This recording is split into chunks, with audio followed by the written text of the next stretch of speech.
Hi everyone. ఈ video Badvel and Kadapa ప్రజలకి చేరాలని చెప్పి నేను మనస్ఫూర్తిగా కోరుకుంటున్నా. ఈ వీడియో నాకు జరిగిన ఒక ఇన్సిడెంట్ షేర్ చేసుకోవాలనుకుంటున్నా. ఇప్పుడు ఏదైతే అవినాష్ రెడ్డి గారి మీద ఆరోపణలు వస్తున్నాయో, వాళ్ళ ఫ్యామిలీ సిస్టర్స్ అవ్వచ్చు, లేదంటే అపోజిషన్ లీడర్స్ అవ్వచ్చు. సో ఒకటి, ఆరోపించే వాళ్ళు చాలా ఆరోపిస్తుంటారు, ప్రతి ఒక్క మనిషిని ఆరోపిస్తుంటారు. ఒకటి, అది ఫైనల్గా జడ్జిమెంట్ వచ్చిన రోజు అందరికీ ప్రూవ్ అవుతుంది. అది డిఫరెంట్ ఇష్యూ. ఒకటి, మనం ఒక సామాన్య వ్యక్తులమే. సో నేను, మా నాన్నకి ఏ పదవి లేదు, మేము ఒక సామాన్య వ్యక్తులమి.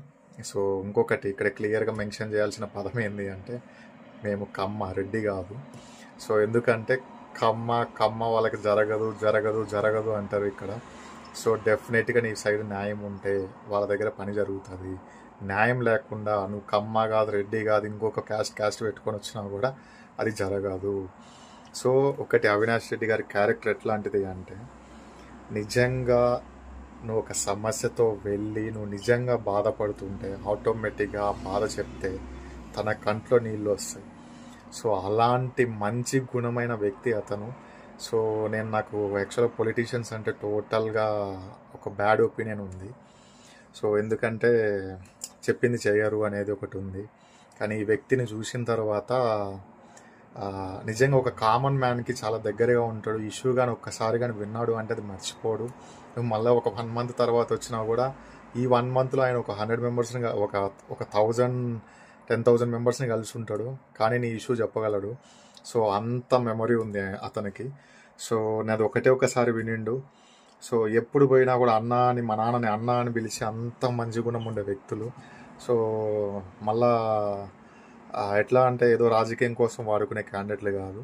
సో నిజంగా నేను చెప్పాలనుకునేది ఏంటి అంటే, మీకు నిజంగా కడప, బద్వేల్, లేదంటే నియర్ బై మైదుకూరు ఎవరికైనా కూడా ఏదైనా సమస్య ఉండి రిజాల్వ్ అంటే మీకు లోకల్లో ఇబ్బంది పడుతూ ఉంటే ఆయన దృష్టికి తీసుకొని పోండి. ఆయన మ్యాక్సిమం చేయగలిగింది చేస్తాడు.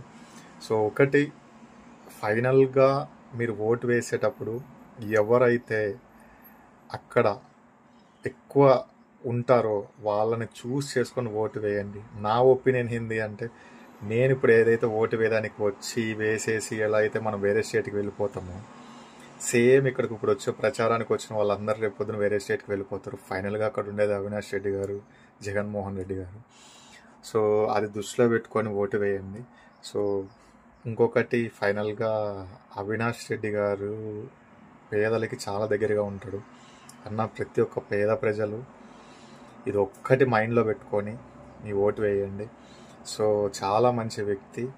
సో మీకు ఏది నిజంగా సమస్య ఉంటే ఆయన దగ్గర దృష్టికి తీసుకొని పోండి, అది మ్యాక్సిమం రిజాల్వ్ చేస్తాడు. మీ న్యాయం ఉండాలి. మళ్ళీ మీరు కబ్జాలు అవన్నీ చేసి పోగాకండి, చెయ్యడు, నేనే చెప్తున్నా.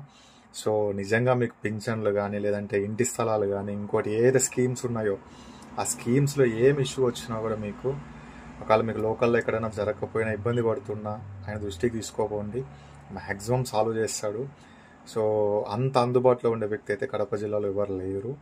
సో ఇది ఒక్కటి దృష్టిలో పెట్టుకొని జగన్మోహన్ రెడ్డి గారికి కూడా నా సైడ్ నుంచి ఒక స్మాల్ థ్యాంక్స్ చెప్పాలి. ఎందుకంటే ఎన్ని ఆరోపించినా తను మొన్న ఒక మీటింగ్లో ఒకటి చెప్పిండు, నేను స్ట్రాంగ్గా బిలీవ్ చేస్తున్నా అవినాష్ రెడ్డి చేయలేదు, సో అందుకే నేను సీట్ ఇచ్చినాను అనిండు.